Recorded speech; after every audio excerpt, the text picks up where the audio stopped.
नमस्कार प्यारे साथियों, मैं मोनू चौधरी। ज्योग्राफी की इस ऑनलाइन जर्नी में आपका हार्दिक स्वागत है। क्लास 12th की ज्योग्राफी को पढ़ते हुए हम आगे बढ़ रहे थे और क्लास 12वीं की हमारी जो मानव भूगोल के मूल सिद्धांत हमारी जो पुस्तक है उसको हम पढ़ रहे थे। बहुत ही शानदार और मस्त तरीके से पढ़ते हुए हमने हमारी जो क्लास 12th की जो भूगोल है उसमें 4 चैप्टर मस्त तरीके से पढ़ लिए थे। उसके बाद हमने 5वां चैप्टर शुरू किया और 5वां चैप्टर पढ़ते पढ़ते आज हम लेक्चर 2 पे हैं। यानी कि आज 5वां चैप्टर जो हमारा मानव भूगोल के मूल सिद्धांत है उसका लेक्चर 2 आज हम पढ़ने वाले। आज इस लेक्चर में हम क्या पढ़ने वाले हैं और किस तरह से पढ़ने वाले इस पे चर्चा करते हैं। आज के इस लेक्चर में हम सबसे पहले चलवासी जो पशु होते हैं उसके बारे में जानेंगे, यानी चलवासी पशु चारण जो होता है उसके बारे में जानने वाले हैं। चलवासी पशु क्या होता है और ये किस प्रकार से जो चलवासी पशु होते हैं इनका क्षेत्र कौन सा होता है, किस प्रकार के ये पशु होते हैं, ये सारी चर्चा करेंगे। यानी सबसे पहले चलवासी पशु चारण क्या होता है ये हम जानेंगे। उसके बाद चलवासी पशु जो है उनके बारे में हम जानेंगे। उसके बाद चलवासी पशु चारण जो होता है उसके क्षेत्र कौन कौन से, वो जमीन के किस भाग में रहते हैं, क्यों रहते हैं, किस लिए रहते हैं, क्योंकि वहाँ का क्लाइमेट जो होता है जलवायु उनके अकॉर्डिंग है या नहीं है ये भी इसमें देखेंगे हम। मौसम यानी वेदर उनके अकॉर्डिंग है या नहीं है। पारिस्थितिकी तंत्र यानी कि इकोसिस्टम वहाँ का कैसा है जहाँ चलवासी पशुचारण होता है। उसके अलावा वहाँ का एनवायरनमेंट यानी वहाँ का पर्यावरण कैसा है। ये सारी चर्चाएं चलवासी पशुचारण जो होता है उसके मुद्दे पर आज हम करेंगे। यानी ऑल ओवर आज का जो हमारा लेक्चर है वो चलवासी पशुचारण पे घूमने वाला है। क्या है चलवासी पशुचारण? चलवासी पशुचारण एक बहुत इंपॉर्टेंट क्वेश्चन है जो हर बार हाफ ईयरली एग्जाम में पूछा जाता है। और अभी जो हाफ ईयरली आ रहा है आपका उसमें ये इतना महत्वपूर्ण है, कितना महत्वपूर्ण, बहुत ज्यादा महत्वपूर्ण है। क्या? चलवासी पशुचारण। तो आज हम सारी चर्चा इस लेक्चर के अंदर जो है चलवासी पशुचारण पे करने वाले। वैसे तो आपको नाम से ही प्रतीत होता है कि इसका अर्थ क्या है, लेकिन ये नाम को ही, अपने नाम को ही घुमा देता है, बड़ा कंफ्यूजन क्रिएट कर देता है। लेकिन आज इस लेक्चर के बाद आपका चलवासी पशुचारण से संबंधित जो है कोई भी डाउट नहीं रहने वाला और वादा है मेरा याद हो जाएगा, आपको देख लेना, ठीक है ना। तो चलवासी पशुचारण हम पढ़ते हैं। पशुचारण, पहले मनुष्य सिर्फ आखेट करता था। क्या करता था? सिर्फ और सिर्फ मनुष्य क्या करता था? आखेट करता था।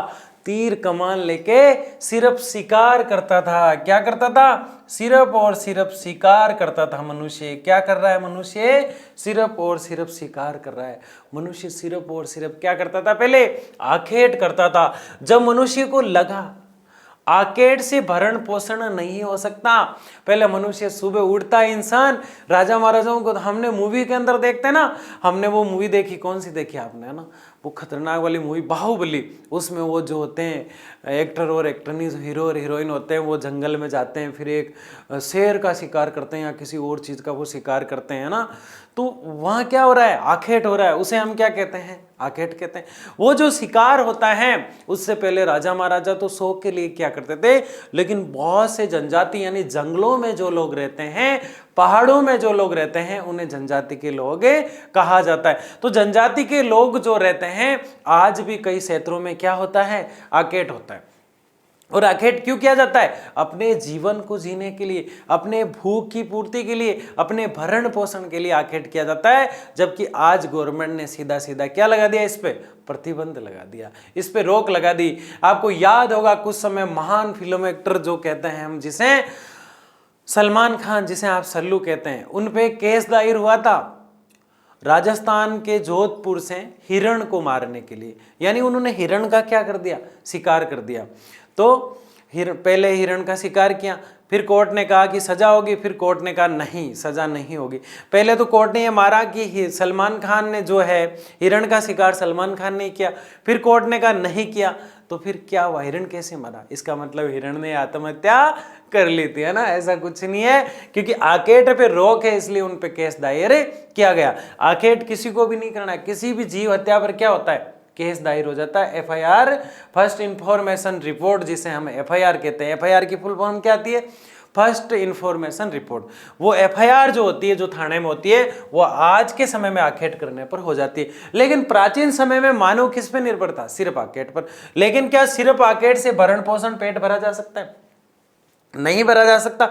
तो मानव ने धीरे धीरे क्या किया? कृषि करना शुरू किया। क्या करना शुरू किया? खेतीबाड़ी करना शुरू किया। क्या करना शुरू किया? पशु चराना शुरू किया। क्या करना शुरू किया? मानव ने आखेट के बाद पशु चारण शुरू किया, खेती यानी कृषि करना शुरू किया। कालांतर में कुछ पशुओं का चयन उसने कर लिया, क्योंकि सबसे पहले वो खेती करना यानी आखेट के बाद वो क्या करेगा? कृषि करेगा, जो हमने थोड़ी थोड़ी पढ़ी है। और कृषि के बाद वो क्या करेगा? पशु चारण करेगा। मानव क्या करेगा?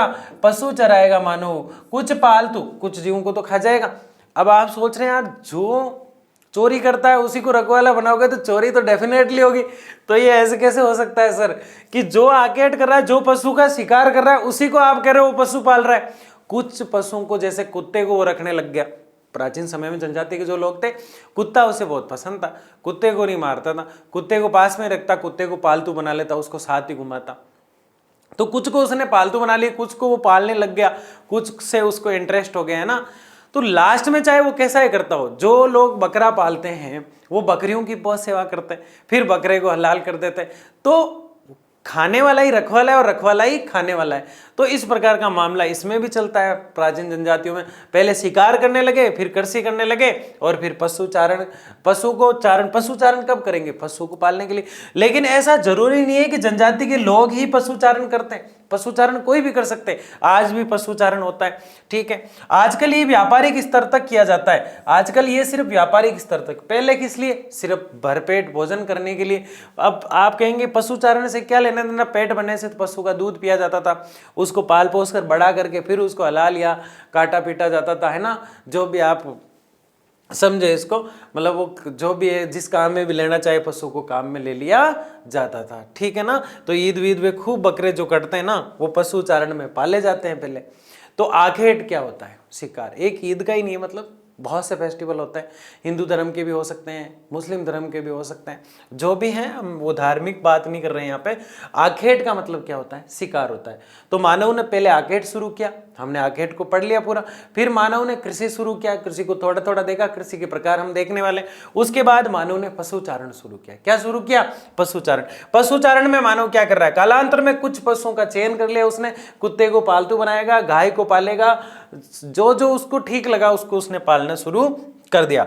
आजकल ये व्यापारिक स्तर यानी कि बिजनेस लेवल पे हो गया। आजकल जो किया जाता है वो बिजनेस के लिए किया जाता है, बिजनेस लेवल पे इसको देखा जाता है। आप कहेंगे बिजनेस लेवल पे कैसे देखा जाता है?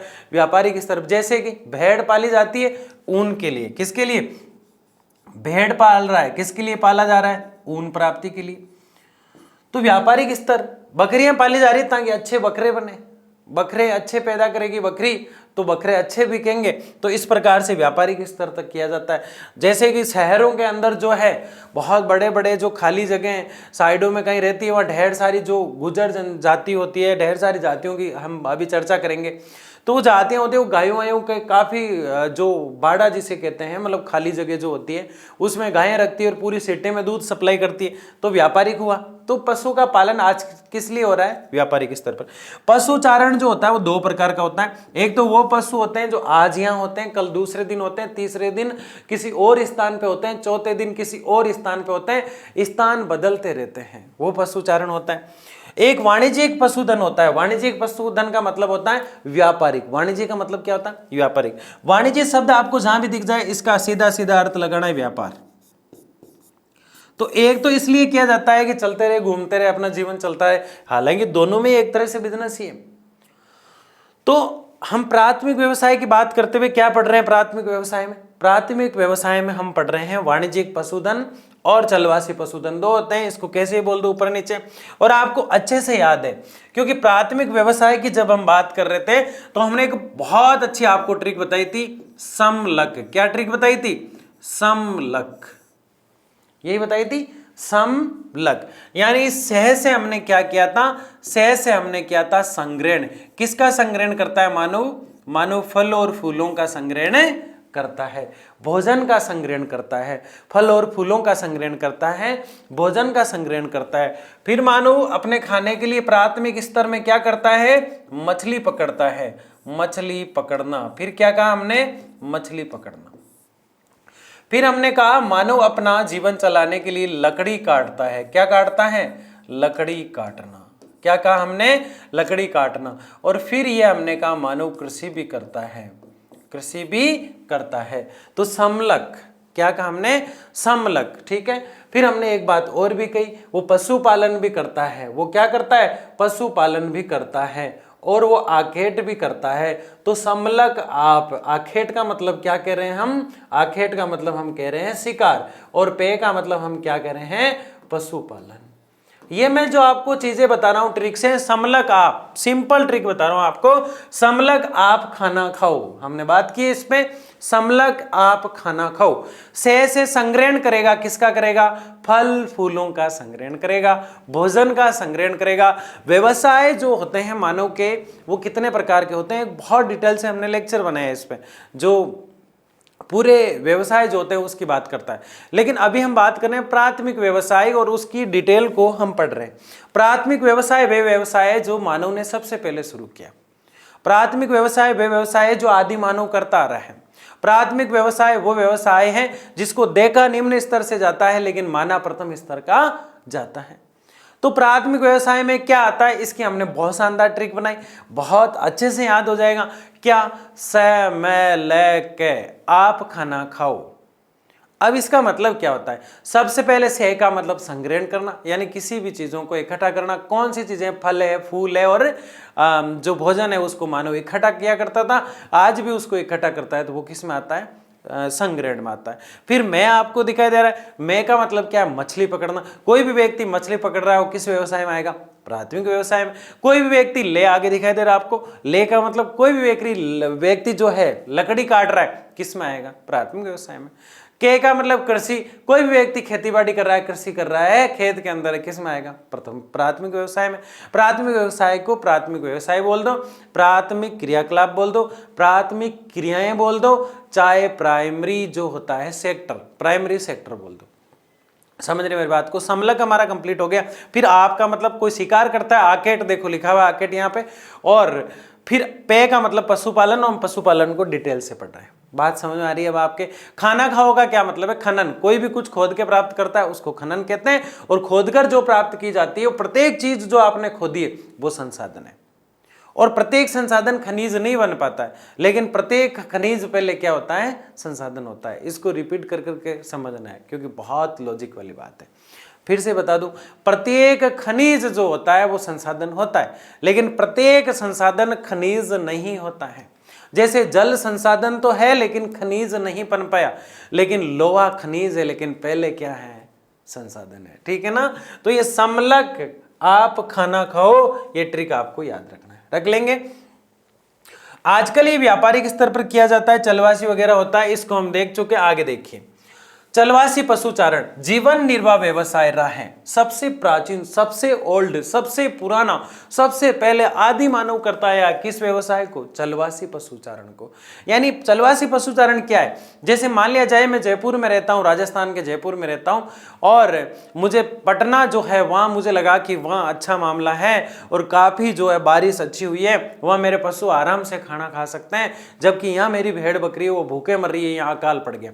तो मैं जयपुर से जितनी भी भेड़ बकरी है उनको लेकर तुम पटना वालों के पास आ जाऊंगा। कहां जाऊंगा, तुम यूपी पटना वालों के पास आ जाऊंगा, कानपुर वालों, बिहार मतलब पटना वालों के पास आ जाऊंगा, कानपुर यूपी वालों के पास आ जाऊंगा।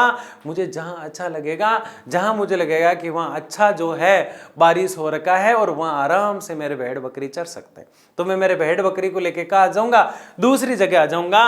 ये चलकर आ रहा हूं मैं मेरे पशुओं के साथ, मेरे पशुओं के साथ, मेरे पशुओं के साथ। चलवासी पशुचारण कहलाता है।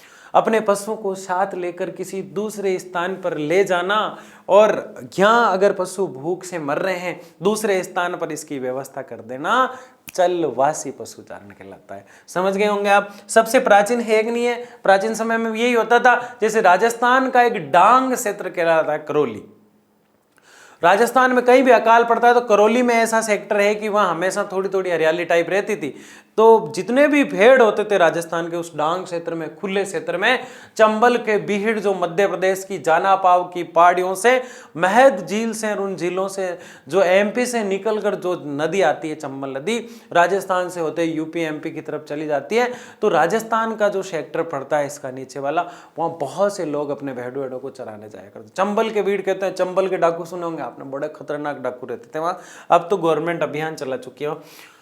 तो चलवासी पशुचारण बहुत फेमस रहा, प्राचीन समय से चला आ रहा है, व्यक्ति के जीवन निर्वाह का सबसे बड़ा साधन था। चलवासी पशुचारण क्यों हुआ? क्योंकि आकेड़ से लोगों का पेट नहीं भर रहा था, फिर कृषि भी शुरू किया, तो साथ में क्या शुरू कर लिया? चलवासी पशुचारण, जिसमें पशुचारक भोजन, खाना, वस्त्र, कपड़े, शरण, रहना, औजार यानी हथियार जो काम में आते हैं किसी न चीज, एवं यातायात के लिए पशुओं पर निर्भर रहता था। इन सारों में जो मानव है, बहुत इंटरेस्टिंग बात बताने वाला हूँ, बहुत मस्त बात बताने वाला हूँ, झक्कास बात जिसे हम कह सकते हैं, बहुत शानदार बात जिसे हम कह सकते हैं। आप कहेंगे पशुचारक जो है, पशुचारक क्या, हम अपना भी एग्जाम्पल ले सकते हैं। बहुत सी चीजों पर आज भी मानव जो है, बहुत सी चीजों में आज भी मानव किस पे निर्भर है? पशुओं पर निर्भर है। अब एक जो भेड़ बकरी चराने वाला व्यक्ति है उसकी बात हम करते हैं। उसको जो चीजें चाहिए तो वो कैसे लेगा? भोजन कैसे लेगा?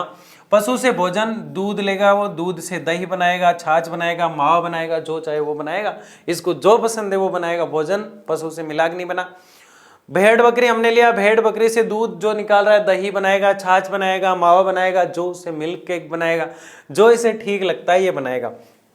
वस्त्र, भेड़ की ऊन को बुनेगा, भेड़ की जो ऊन होती है वाइट वाइट ऊपर जो दिखती है, उस ऊन से वो कपड़े बड़े बनाएगा, स्वेटर बनाएगा। जो हम बड़े बड़े जो शोरूम होते हैं उसमें बड़े बड़े धागे जिसे जूट हम कहते हैं, वो तो कपास वगैरह का एक मामला होता है, लेकिन ऊन के भी बने होते हैं। तो वो जो चीज़ें होती है बहुत महंगी होती है। तो ये चीज़ें बहुत महंगी होती है ना, तो ऊन से क्या बनाएगा? भेड़ की ऊन से, भेड़ की ऊन से वस्त्र बनाएगा। शरण क्या है? भेड़ का जो चमड़ा होता है, बुशमैन वगैरह वो लोग जो होते थे, भेड़ वगैरह के आदि जो वहाँ अलग प्रकार के जीव होते हैं, उन जीवों का जो चमड़ा होता था उसका तंबू टाइप बना लेते थे। तो उससे शरण अपना स्थान बनाता है कि नहीं बनाता है? हड्डियों के ढांचे से बड़े वो चादर टाइप कर लेता था। बड़े जुगाड़ू होते हैं आदिवासी टाइप के लोग जो होते हैं, जनजाति के लोग जो होते हैं, पशुचारण जो करते हैं। औजार क्या? तीखे कर करके हथियार बना लेता है जानवरों की हड्डियों से। यातायात क्या?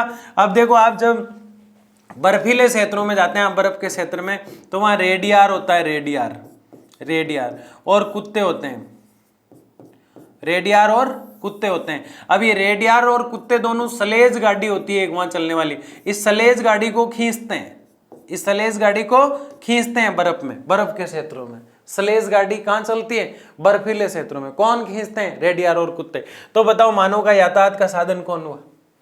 अब बैलगाड़ी को देख लो, ज्यादा दूर जाना है, सलेज गाड़ी में क्यों जाए सर, हम बैलगाड़ी ले लेते हैं, है ना। तो बैलगाड़ी यातायात में काम आती है। तो मैंने आपको ये 5 चीजें जो बताई ना, 1 2 3 4 और 5, इन 5 चीजों में मानव किस पर निर्भर है? पशुचारण पे। यानी पशु चरेगा, पशु खाएगा, पशु जिएगा, तो ये 5 चीजें पूरी होगी कि नहीं होगी? पशु की आवश्यकता पूरी करने के लिए मानव अपना स्थान बदल देता है, और जब स्थान बदल देता है तो वो चलवासी कहलाता है, और पशु उसके साथ चलता है तो वो चलवासी पशुचारण कहलाता है। यानी पशु की भूख मिटाने के लिए, पशुओं के भरण पोषण के लिए मानव अपने स्थान को बदल देता है। मानव चलवासी हुआ, साथ में पशु चला तो पशुचारण हुआ, और ये चलवासी पशुचारण कहला। कितना सिंपल है, कितना आसान है चलवासी पशुचारण। बहुत सिंपल है कि मानव पशु की भूख मिटाने के लिए अकाल वाले क्षेत्र से अच्छी बारिश वाले क्षेत्र में जाता है, और वहां अपने पशुओं को चराने का प्रयास करता है। और ये जो क्रिया है इसकी, ये चलवासी पशुचारण कहलाती है, और ये क्रिया प्राथमिक क्रिया में आती है। किस व्यवसाय में आती है? प्राथमिक व्यवसाय में आती है। इसके अलावा प्राथमिक व्यवसाय में क्या क्या आता है? तो से, मैं, के, है ना, आप खाना खाओ और निकलो, है ना। तो ये ट्रिक याद रखना है, ठीक है ना। इन पशुओं के लिए निश्चित चारागाह थे। इन पशुओं के लिए क्या थे? निश्चित चारागाह थे, यानी फिक्स चारागाह थे इन पशुओं के लिए, निश्चित चारागाह थे, फिक्स चारागाह थे। जैसे राजस्थान का डांग क्षेत्र, तो प्रत्येक स्टेट का या फिर स्टेट की कोई बॉन्डिंग नहीं होती, किसी भी क्षेत्र में जा सकते थे। आजकल ज्यादा हो गए, लेकिन पहले तो गवाल जगना निकल जाते थे, सब रिस्पेक्ट किया करते थे। अलग अलग क्षेत्रों में अलग अलग पशु पाले जाते थे, अलग अलग क्षेत्र में अलग अलग पशु क्लाइमेट के हिसाब से। जर्मनी का कुत्ता कहीं सेट होता है या नहीं होता है, तो वो भी एक पशुचारण में मान लेते हैं उसको, है ना। तो कई जगह कोई डॉगी सेट होता है, कई जगह डॉगी होता है। तो कई तरह की गायें होती है, जैसे आज अमेरिकन गायें होती है, अजमेर की रेंडा गायें होती है, ढेर सारी गायें होती है, अलग अलग क्षेत्र की गायें होती है। जैसे कॉकरोच गाय होती है, गिर गाय होती है, ये गायों की है। जैसे मुर्रा भैंस नस्ल की होती है ना, तो ये अलग। जैसे चोकला भेड़ होती है, जहापराबादी बकरी होती है ना। ये जो मैं नाम बता रहा हूँ ना आपको, ये क्वालिटी है पशुओं की, है ना। तो जब हम कंपटीशन की तैयारी करेंगे ना आगे ज्योग्राफी में, जब ये आती है ये किसकी नस्ल है, तो कॉकरोच है, गिर है, ऐसी ढेर सारी। मुर्रा है, भैंस की सबसे प्यारी नस्ल मुर्रा, गाय की सबसे कॉकरोच, ऐसे होती है ना। कॉकरोच नहीं, कॉन्क्रेज, है ना। गुजरात की गिर गाय जो होती है बहुत फेमस होती है ना। तो ये चीजें होती हैं। तो ये अलग अलग क्षेत्रों में अलग अलग पशु होते हैं, एक स्थान पर अलग अलग। पहले पशु जो चारण करते थे, पशु चारण जो किया करते थे, उनका भयंकर रिस्पेक्ट होता था। आज भी होता है, लेकिन अलग तरह से होता है, वो सिस्टम चेंज हो गया। पहले जो गाय रखता था, गाय को चराता था, उसका भयंकर रिस्पेक्ट होता था। गाय चराने वालों को महान माना जाता था। गवाला जो होते थे, भगवान श्री कृष्ण चराया करते थे गाय, तो गाय चराने वालों को पहले महान माना जाता था। उनकी खूब सेवाएं होती थी, गवाला उसे कहा जाता था, बड़े प्यार से लोग। और जो गाय चराता था ना पहले, वो खुद अपने आप को जो है अच्छा फील करता था, उसको बहुत अच्छा लगता था। लेकिन आज गाय चराने वाला शर्म करता है, और कुत्ता घुमाने वाला व्यक्ति जो होता है वो अपने आप पे गर्व महसूस करता है। इसलिए भारत का जो पशु है, ज्योग्राफी में पढ़ाया जाता है, भारत का जो पशुधन है वो धीरे धीरे धीरे धीरे घटता जा रहा है। एक समय था जब भारत पशु में बहुत अच्छा स्थान रखता था, सुपर स्थान रखता था। लेकिन इसका मतलब ये नहीं कि पूरी तरह से हम पशुधन में गिर गए, लेकिन धीरे धीरे आने वाले समय में आज देखो कितने घरों में आपको पशु देखने को मिलते हैं। गाँव से जो बच्चे बिलोंग कर रहे हैं वो तो देख सकते हैं, लेकिन सिटी वाले देखो कितने घरों में पशु है। सिटी में कई लोगों के बहाने होते हैं, हम रख नहीं सकते, वो नहीं कर सकते, ये होता है, गंदगी होती है, डस्ट होती है, वस्ट होती है ना। तो अलग अलग क्षेत्रों में अलग अलग पशु पाले जाते हैं। आगे क्या कह रहे हैं, चलवासी पशुचारण के प्रमुख पशु और क्षेत्र। उष्ण का मतलब होता है गर्म। पढ़ क्या रहे हम, यानी चलवासी पशु जो है वो कहां कहां पाए जाएंगे और उनका क्षेत्र क्या है। तो इस तरफ जो ये एरो मैंने बना रखा है, ये तो आगे तो आएगा पशु आएगा आपका, और ये है क्षेत्र। ये तीन मैंने जो बना रखे हैं, ये तीन क्षेत्र है और तीन प्रकार के पशु मैंने बना रखे हैं। ये डायग्राम इसलिए ताकि आपको चुटकियों में समझ में आ जाए, क्योंकि वादा किया था ना, समझ में आ जाएगा। उष्ण कटिबंधीय अफ्रीका में गाय बैल पाले जाते हैं। गाय होगी तो बैल बेचारा आएगा, कोई दिक्कत नहीं है ना। भैंस आएगी तो भैंस का जो बच्चा होता है वो आएगा ना, ठीक है ना। तो गाय के साथ बैल आ रहा है, ठीक है। अब क्या है, उष्ण का मतलब होता है गर्म, कटिबंध का मतलब होता है क्षेत्र। कटिबंध का मतलब क्या होता है, क्षेत्र। कहाँ का क्षेत्र, अफ्रीका का। तो अमेरिका का, अफ्रीका का मतलब है ना, सॉरी अमेरिका। उष्ण कटिबंधीय अफ्रीका यानी अफ्रीका का जो गर्म क्षेत्र है, सहारा मरुस्थल वगैरह है ना, वहाँ गाय रहती है बेचारी। कौन रहती है, गाय रहेगी। गर्मी में कौन रहेगी, गाय रहेगी, है ना, गाय बैल। सहारा एवं एशिया, सहारा एवं एशिया, सहारा और एशिया जो है, एशिया जिसमें हम रहते हैं, 52-53 कंट्री रहते हैं भारत देश जैसे, उस एशिया में भेड़ बकरी ऊंट ही हो सकते हैं। या तो छोटी सी भेड़ हो सकती है, या बीच की बकरी हो सकती है, या बहुत बड़ा ऊंट हो सकता है। तो तीनों को दे रखा है ना इसमें, है ना, ठीक है। भेड़ बकरी ऊंट कहाँ, एशिया। और क्या, गाय बैल ज्यादा कहाँ, अफ्रीका में। तिब्बत एवं एंडीज, योग व लामा, ये अलग प्रकार के पशु होते हैं। योग और ये रेडी और भालू की तरह दिखता है योग। योग व लामा ये सब होते हैं। आर्कटिका व उत्तरी ध्रुव, ठंडा ठंडा ठंडा, कूल कूल कूल। मैंने कहा था बर्फ, मैंने कहा था बर्फ, मैंने कहा साथ में लेता है ये कुत्ते को। किसको लेता है, कुत्ते को। और बर्फ में जो गाड़ी चलती है स्लेज गाड़ी कहलाती है। कौन सी कहलाती है, स्लेज गाड़ी कहलाती है। और इसको रेडियर और कुत्ते ये दोनों मिलकर खींचते हैं और ये बर्फ में पाए जाते हैं। तो बताओ, आर्कटिक यानी कि उत्तरी ध्रुव जो होता है, ये हमारी पृथ्वी थी, ये हमारी क्या थी, पृथ्वी थी। और आज भी हमारी पृथ्वी है, क्या है, आज भी हमारी पृथ्वी है।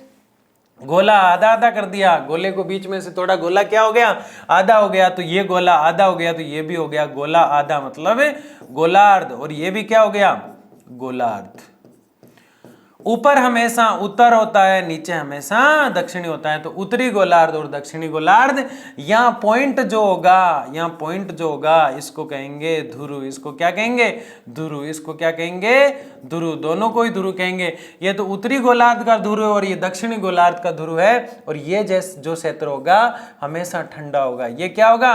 ठंडा होगा, क्योंकि सूर्य किरणा सीधी कहाँ पड़ेगी? यहाँ पड़ेगी, 0 डिग्री या भूमध्य रेखा डिग्री या इक्वेटर। ये हम पढ़ चुके हैं पिछले लेक्चर में, इसलिए यूं चुटकियों में मैंने कराया है।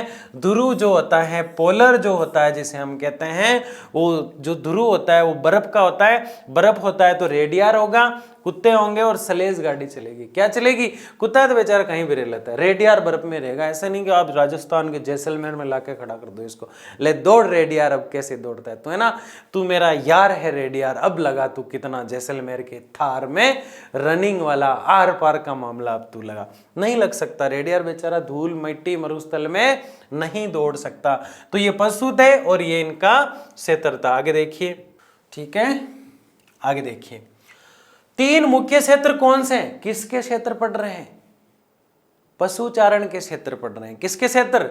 पशुचारण। क्या टॉपिक था हमारा? चलवासी पशुचारण। क्या होता है? एक स्थान से दूसरे स्थान पर अपने पशु के भरण पोषण के लिए पशु चराना वाला व्यक्ति जो है अपने पशु यानी अकाल वाले क्षेत्र से अपने पशु को अच्छी बारिश वाले क्षेत्र में ले जाता है और इसे चलवासी पशुचारण कहा जाता है। बहुत प्यार से लिखना है, लिख दोगे। कहाँ कहाँ? अफ्रीका। कहाँ कहाँ? अफ्रीका। फिर कौन सा? एशिया। फिर कौन सा? एशिया। फिर उत्तरी ध्रुव। अफ्रीका में कौन आया? गाय और बैल आई। अफ्रीका में कौन आया? गाय और बैल को पढ़ा हमने। 3 पार्ट पढ़े थे ना, पशु और क्षेत्र पढ़ा ना, इससे पिछली स्लाइड जो थी। गाय और बैल किस में? अफ्रीका में, ठीक है ना। उसके बाद क्या देखा? उसके उष्णकटिबंधीय क्षेत्र अफ्रीका देखा था। पूरा नाम क्या था? उष्णकटिबंधीय अफ्रीका। गाय और बैल। 2 नंबर पे सहारा और साथ में एशिया। क्या था? गाय, बकरी, ऊंट, छोटी भेड़, ऊंची बकरी और बहुत लंबा ऊंट। ऐसे क्रम से याद रख लेना। लास्ट में उत्तरी ध्रुव, ठंडा ठंडा ध्रुव, ठंडा ठंडा पोलर, ठंडा ठंडा पॉइंट, ठंडा ठंडा नीचे का जो ग्लोब में पॉइंट होता है। उत्तरी ध्रुव तो ऊपर वाला ही होता है, लेकिन नीचे वाला दक्षिण ध्रुव होता है। लेकिन नीचे यानी मेरा नीचे का मतलब है लास्ट पॉइंट जो होता है पृथ्वी का। ये ग्लोब है, ऊपर का नीचे का लास्ट पॉइंट, यानी कि इधर वाला इसके नीचे आ गया, इधर वाला इसके नीचे। तो लास्ट पॉइंट जो दक्षिणी उत्तरी ध्रुव होता है, वहां जो पाए जाते हैं वो रेडियार पाए जाते हैं। कौन से यार पाए जाते हैं? रेडियार पाए जाते हैं ना। तो इस प्रकार से याद रखना। लेकिन अब क्या है? क्षेत्र तो हमने देख लिया, अफ्रीका है, एशिया है, उत्तरी ध्रुव है। लेकिन ये कह रहा नहीं, तुम फिर देखो, अफ्रीका में भी उत्तरी अमेरिका, अफ्रीका में भी, अफ्रीका में भी कौन सी अफ्रीका? उत्तरी अमेरिका, अरब प्रायद्वीप तक ये देखने को मिलते हैं। प्रायद्वीप मतलब जल से घिरा हुआ भाग होता है 3 तरफ से। यूरोप में देखने को मिलेंगे आपको, एशिया को देखने में मिलेंगे, टुंड्रा प्रदेश में मिलेंगे, दक्षिणी गोलार्ध में मिलेंगे, अफ्रीका में मिलेंगे। और ये मेडा है भाई, क्या है? मेडागास्कर में देखने को मिलेंगे। तो इन स्थानों पर आपको मिलेंगे। बात वो कि वो यार हम पहले से ही जानते हैं अफ्रीका में मिलेंगे, हम पहले से ही जानते हैं एशिया में मिलेंगे, और हम पहले से ही जानते हैं गोलार्धों में मिलेंगे। दक्षिणी गोलार्ध और उत्तरी गोलार्ध का जो लास्ट पॉइंट है, पोलर जिसे हम कहते हैं, ध्रुव जिसे हम कहते हैं, वहां पे देखने को मिलता है, वहां पे देखने को मिलते हैं। तो इस प्रकार का मामला किसका है? 3 मुख्य क्षेत्र जो है वो हमने किसके देखे? पशुचारण के। पशुचारण जो है वो आखेट के बाद आता है। किसके बाद आता है? आखेट के बाद। ये आखेट आया, आखेट के बाद मानव ने कृषि शुरू किया, कृषि के बाद मानव ने पशुपालन शुरू किया, तो पशुपालन शुरू हो गया। पशुपालन के बाद मानव ने क्या शुरू किया? खनन शुरू कर दिया। खनन के बाद मानव ने साथ में ही मछली पकड़ना शुरू कर दिया, मछली पकड़ना। फिर ये कृषि के अलग अलग तरीके अपनाने लगा। इसमें एक कृषि करने लगा स्थानांतरित कृषि। क्या करने लगा? स्थानांतरित कृषि। क्या है स्थानांतरित कृषि? बहुत अच्छे से हमने बात की थी एक बार इस पे। ये एक स्थान है, ये एक पहाड़ है, ये पहाड़, फिर ये पहाड़, फिर ये पहाड़, 3 पहाड़ है। बहुत मस्ती से पढ़ना आपको, थोड़ा फास्ट करेंगे इसको क्योंकि पहले पढ़ा चुके हैं इसको, है ना, पहले चैप्टर में। किस चैप्टर में? पहले चैप्टर में। तो स्थानांतरित कृषि क्या होती है? यहाँ जो पहाड़ के ऊपर घास फूस होती है ना पहाड़ों में, ये घास फूस है। ये क्या है? घास फूस। ध्यान से समझना, पहले बता दूं मैं ना, ये 3 पहाड़ है, तीनों पे घास फूस है, कोई दिक्कत नहीं है। 3 पहाड़ क्यों लिए गुरुजी? अभी बताते क्यों लिए आपको। तीनों पे घास फूस है। अब यहाँ 5 व्यक्ति है, कितने व्यक्ति हैं? 5 व्यक्ति। ये यहां से निकले और इस घास फूस जितना भी है, घास जितना भी है, या वनस्पति कह दो इसको, वनस्पति, इस पूरी वनस्पति को क्या है, सबसे पहले जलाया। सबसे पहले क्या किया? इसको जलाया। जलाने के बाद इसका क्या बन गया?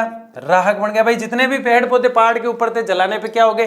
राख। इस राख को यहाँ क्या कर दिया? बिछाया गया। क्या कर दिया? बिछाया पहाड़ के ऊपर ही हो, और बिछा के यहाँ क्या कर दी? कृषि कर दी।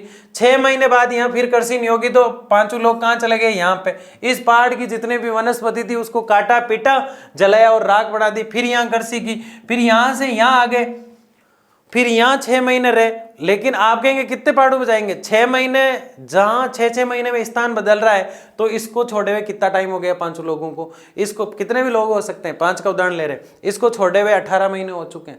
यानी 6 महीने यहाँ रहा, तो फिर 6 महीने यहाँ रहा, फिर 6 महीने यहाँ रहा, फिर अगले पे नहीं जाएगा, इस पे आ जाएगा। यानी कि स्थान बदल बदल के करता है, इसलिए इस कृषि को क्या कहते हैं? स्थानांतरित कृषि। और जब ये इस पहाड़ पे यानी किसी भी पहाड़ पे की जाती है, इस स्थान पे की जाती है, इस स्थान पे की जाती है, यहाँ पे की जाती है, तब तो माता जी का मंदिर कहाँ होता है? माता जी का मंदिर जो होता है पहाड़ के ऊपर होता है। तो ये कृषि जब पर्वत के ऊपर की जाती है, पर्वत के ऊपर, जब इसको क्या कहते हैं? चीमाता। और जो दो पर्वतों के बीच में जो स्थान बचा है खाली, यहां करते हैं तो धजियां उड़ जाती है लोगों की, इसलिए यहां इसको कहते हैं दजिया। दजिया मतलब याद रखना है, दजिया कहते हैं इसको। क्या कहते हैं? दजिया। तो स्थानांतरित कृषि जो होती है ना, मानव झूम झूम के करता है ये लोग, इसलिए इसका दूसरा नाम है जूमिंग कृषि। क्या नाम है? जूमिंग कृषि। कौन सी कृषि? जूमिंग कृषि। यहां तक बात समझ में आ रही है? कोई डाउट नहीं है किसी को? स्थानांतरित कृषि स्थान बदल बदल के की जाती है, इसका दूसरा नाम जूमिंग कृषि है। इसमें एक पहाड़ की जितनी भी वनस्पति होती है उसको काट कर जला दिया जाता है, राख करके बिछा दिया जाता है, फिर यहाँ खेती की जाती है। इसलिए फिर अगले साल दूसरे स्थान पर, 6 महीने बाद दूसरे स्थान पर, इसलिए इसका नाम स्थानांतरित है। दूसरा नाम जूमिंग है। अगर ये पहाड़ के ज्यादा ऊपरी भाग पे होती है तो चीम आता है, माता जी का मंदिर ऊपर होता है, ऐसे याद किया हमने। और समतल पे हो रही है पहाड़ों के बीच में, तब धजियां उड़ जाती है, तो दजिया इसको कहा जाता है। तो ये चीज हमने इसकी देखी। तो ये मानव ने जो प्राथमिक व्यवसाय, जो हमारा पहला चैप्टर है उसकी हम बात कर रहे हैं, उसमें हमने पशुचारण को समझा। आगे देखिए क्या है, आगे जो है चारागांव में इनका निवास ऋतु प्रवास कहलाता है। चारागाह जो होता है, चारागाह का मतलब यहाँ चारावाह लिखा हुआ था, चारावाह। चारावाह मतलब जो चराने गया है वो जिस स्थान पर रहता है, 6 महीने बेचारा किसी स्थान पर, 2 महीने किसी स्थान पर, वो जिस स्थान पर रहेगा उसका आवास क्या कहलाएगा? ऋतु प्रवास कहलाएगा। क्या कहलाएगा? ऋतु प्रवास। पशुचारक समतल स्थल की तलाश में लंबी दूरी तय कर लेते हैं, क्योंकि वो सोचते हैं कहीं समतल स्थान आएगा, हम भी रेस्ट कर लेंगे, पशु भी आराम से रेस्ट कर लेंगे। तो समतल स्थान की दूरी तय करते करते, वैसे सच तो ये है कि एक जगह अकाल पड़ जाता है और दूसरी जगह अच्छी बारिश होती है। क्या होती है? अच्छी बारिश है ना, इसकी तलाश में जाता है बेचारा, है ना। ये जो स्थान है इसकी तलाश में तो बहुत कम जाता है। ये स्थानांतरित कृषि वाले भागों में भी जाते हैं। पूरी स्थानांतरित कृषि हमने पहले ही समझ ली है ना, पिछली स्लाइड में पूरी समझ ली। वाले भागों में भी जाते हैं। स्थानांतरित कृषि कहाँ होगी बताओ मुझे? पहाड़ों में होगी, क्योंकि पहाड़ होंगे तभी तो स्थानांतरित होगी, नहीं तो स्थानांतरित करने की जरूरत ही नहीं है, सीधी सिंपल कृषि करो। हिमालय क्षेत्र के पशुचारक, हिमालय में गुज्जर लोग, गुज्जर इस तरह लिखा जाता है, पता नहीं ये वाले अपने वाले गुज्जर है या फिर उनके वाले गुज्जर है, सब अपने ही गुज्जर है ना, सब अपने भाई है। गद्दी क्या है? गद्दी।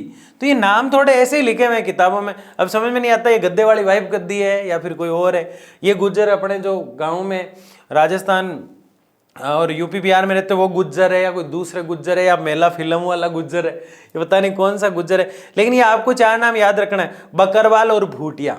बकरवाल और भूटिया। कई जगह इसको भूरिया लिखा हुआ है, लेकिन सही नाम मैंने बहुत जगह ढूंढा, सही नाम इसका भूटिया है। क्या है? भूटिया।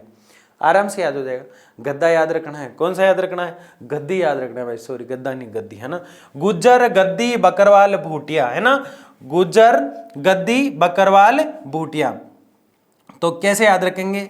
जी, बी और फिर बी, जी बी बी, है ना, ऐसे याद रख लो, हो जाएगा। अब आप कहोगे सर जी, 2G कर देना इसको, जी जी बी बी, जी जी बी बी, तो इसको जी बी स्क्वायर क्यों नहीं कर देते हम, है ना, आराम से याद हो जाएगा। G for Gujjar, G for Gaddi, B for Bakarwal, B for Bhutia. बिल्कुल सिंपल यार, और शानदार ट्रिक बन गई। मैं तो हमेशा जी बी बी जी जी बी बी कराता रहता था।